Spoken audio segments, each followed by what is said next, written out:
CM Bhajanlal के नेतृत्व में खान विभाग की पहल मेजर मिनरल ब्लॉकों को प्री एडिट नीलामी होगी। राजस्थान बनेगा देश का पहला राज्य। नीलामी से पहले सभी आवश्यक सरकारी मंजूरियां पूरी होंगी। खान विभाग के प्रमुख सचिव टी रविकांत ने इस बाबत जानकारी दी है। केंद्र ने सभी राज्यों से 5-5 प्री एडिट ब्लॉक तैयार करने को कहा गया है।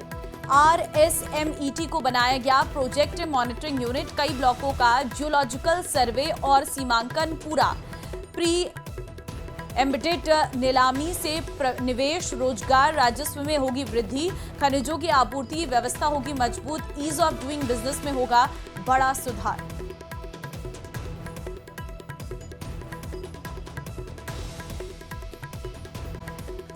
जयपुर से बड़ी खबर आपको दे रहे हैं। जयपुर के चाकसू से बड़ी खबर है। सैलरी के लिए टंकी पर चढ़ा है शख्स। युवक के टंकी पर चढ़ने से मचा हड़कंप। मौके पर ग्रामीणों की भीड़ लगी हुई है। सूचना पर पुलिस प्रशासनिक अधिकारी मौके पर पहुंचे हैं। युवक से समझाइश की जा रही है। जलदाय विभाग में संविदा पर काम करता था शंकर। सैलरी नहीं देने और काम से हटाने का लगाया आरोप।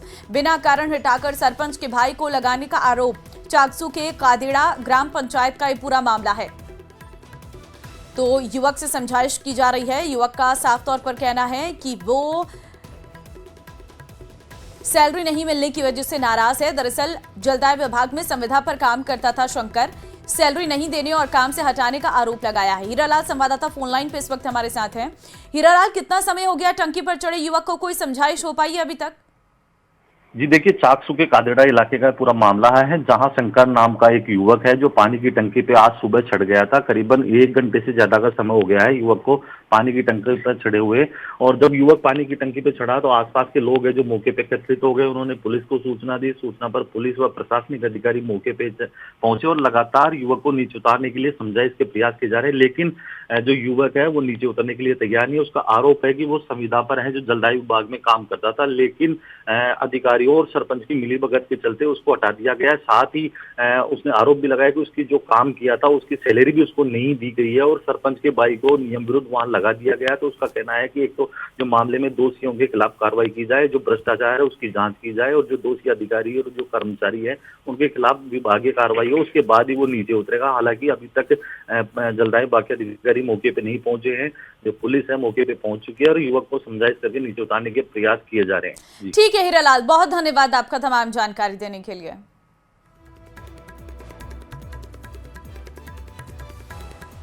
जयपुर से बड़ी खबर। शुद्ध आहार मिलावट पर वार अभियान के तहत कार्रवाई। फूड सेफ्टी विभाग की टीम ने मिलावटी पनीर से भरी पिकअप पकड़ी है। करीब 400 किलोग्राम मिलावटी पनीर को नष्ट किया गया है। डीग से पनीर लेकर जयपुर की ओर आ रही थी पिकअप। 240 रुपए प्रति किलोग्राम की दर से दुकानों पर करते सप्लाई। सीएमएचओ जयपुर द्वितीय की टीम ने बालाजी मोड़ के पास कार्रवाई की है। खाद्य सुरक्षा टीम ने बालाजी मोड़ के पास पकड़ी बोलेरो पिकअप। जयपुर में बेचने लाया जा रहा था सस्ता और खराब पनीर। बदबूदार पनीर मौके पर ही नष्ट। नमूना भेजा गया लैब। सीएमएचओ जयपुर द्वितीय डॉक्टर मनीष मित्तल की निगरानी में ये कार्रवाई की गई है।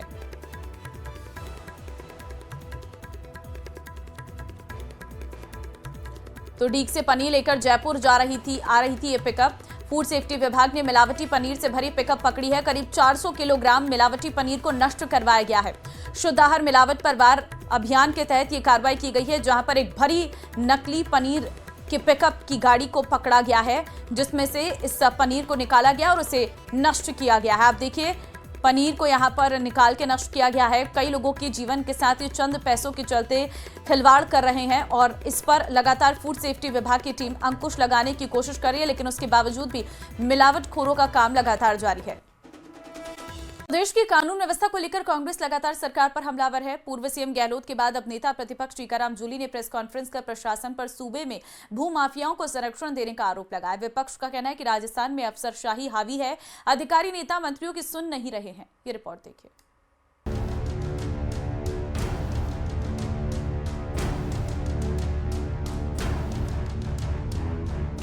कानून व्यवस्था पर सियासी संग्राम। खुद मुख्यमंत्री जी के जिले के अंदर पुलिस पीट रही है। कांग्रेस ने उठाया भूमाफियाओं का मुद्दा। जकड़ा जा चुका है, माफिया हावी हो गए हैं। खनन माफिया, भू माफिया, बजरी माफिया, ब्याज माफिया। पूर्व सीएम का सरकार पर प्रहार। ऑथोरिटी बताएं, इकबाल कायम करे अपना, इकबाल समाप्त हो चुका सरकार का, उनका खुद का। सूबे की सियासत में कानून व्यवस्था का मुद्दा इन दिनों खूब चर्चाओं में है। प्रदेश में बदहाल लॉ एंड ऑर्डर का आरोप लगाकर कांग्रेस लगातार बीजेपी की सरकार। और अब आ रही है दिल्ली से बड़ी खबर। सुप्रीम कोर्ट राजस्थान की जोजुरी नदी में प्रदूषण के स्वतः संज्ञान मामले पर आज सुनवाई करेगा।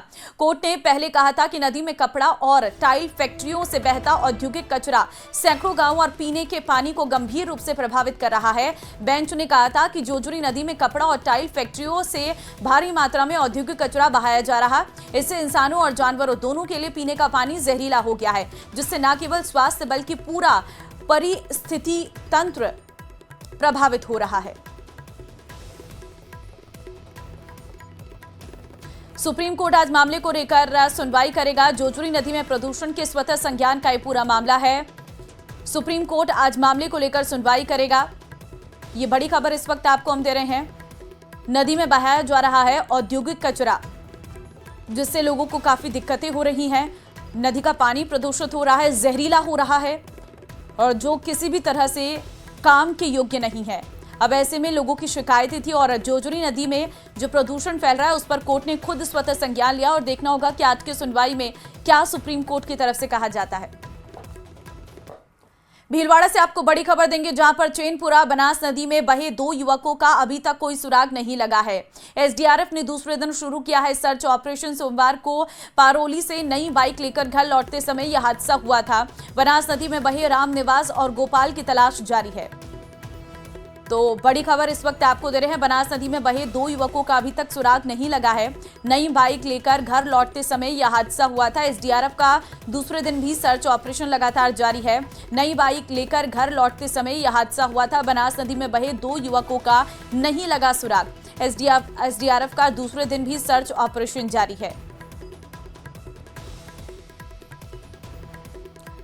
प्रदेश की कानून व्यवस्था को लेकर कांग्रेस लगातार सरकार पर हमलावर है। पूर्व सीएम गहलोत के बाद अब नेता प्रतिपक्ष टीकाराम जूली ने प्रेस कॉन्फ्रेंस कर प्रशासन पर सूबे में भूमाफियाओं को संरक्षण देने का आरोप लगाया।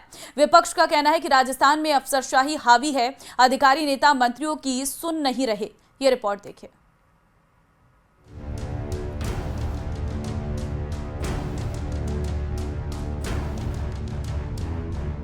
कानून व्यवस्था पर सियासी संग्राम। खुद मुख्यमंत्री जी के जिले के अंदर पुलिस पीट रही है। कांग्रेस ने उठाया भूमाफियाओं का मुद्दा।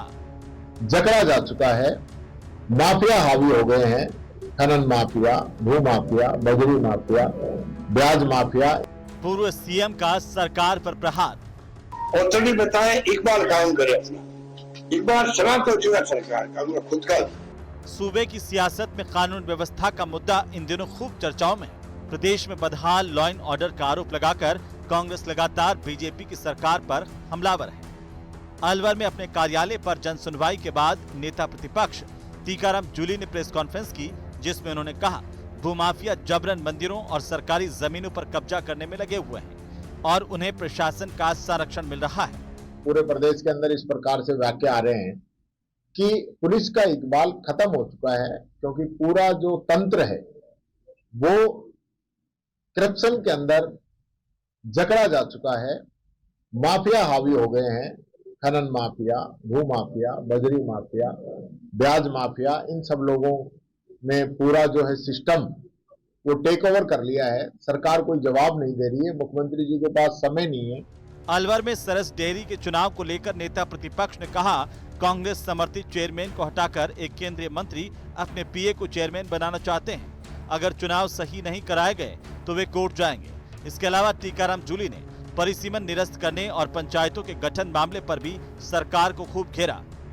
ये तो जिस प्रकार से कर्नाटक में, मध्य प्रदेश में इन्होंने एमएलए से इस्तीफे दिलवाए, इसी तर्ज पे यहाँ पे मंडी के जो डायरेक्टर थे, डेयरी के जो डायरेक्टर थे, उनसे इस्तीफे दिलवा दी। वहीं भीलवाड़ा के दौरे पर रहे पूर्व मुख्यमंत्री अशोक गहलोत ने सरकार पर तंज कसते हुए कहा कि भजनलाल सरकार से मेरी कोई व्यक्तिगत दुश्मनी नहीं है। प्रदेश के हालात बिगड़ते जा रहे हैं, लेकिन सरकार सुनने को तैयार नहीं है। ऑथोरिटी बताएं, इकबाल कायम करे अपना, इकबाल समाप्त हो चुका सरकार का, उनका खुद का। तो बुरा लग रहा होगा उनको, पर मैं खुल के कह रहा हूँ, अगर उनका पूरा मीडिया एडवाइजर है, उनको चाहिए मेरी बाइट को पेन ड्राइव लेकर के परिंदा के साथ बैठे लैपटॉप खोले और सुनाना चाहिए। मैं उनके हित में कह रहा हूँ, वार्न कर रहा हूँ कि आपको ऑथोरिटी बनाओ, एक बार काम करो। जैसे इलाज अच्छा होगा तो पब्लिक को फायदा है। मेरा इंटरेस्ट पब्लिक में है, ना बीजेपी में ना भरीलाल में। अशोक गहलोत पिछले कई दिनों से लगातार लॉ एंड ऑर्डर के मुद्दे पर सरकार को निशाने पर ले रहे हैं। इसे लेकर अब विपक्ष और सत्ता पक्ष में वार पलटवार शुरू हो गया है। Bureau report, news 18 Rajasthan. देश भर में जीएसटी की नई दरें लागू होने से आम आदमी राहत महसूस कर रहा है, लेकिन इस मुद्दे पर राजनीति भी तेज हो गई है। उप मुख्यमंत्री प्रेमचंद बैरवा ने इस फैसले पर पीएम मोदी का आभार जताया। वहीं कांग्रेस ने सरकार को घेरना शुरू कर दिया।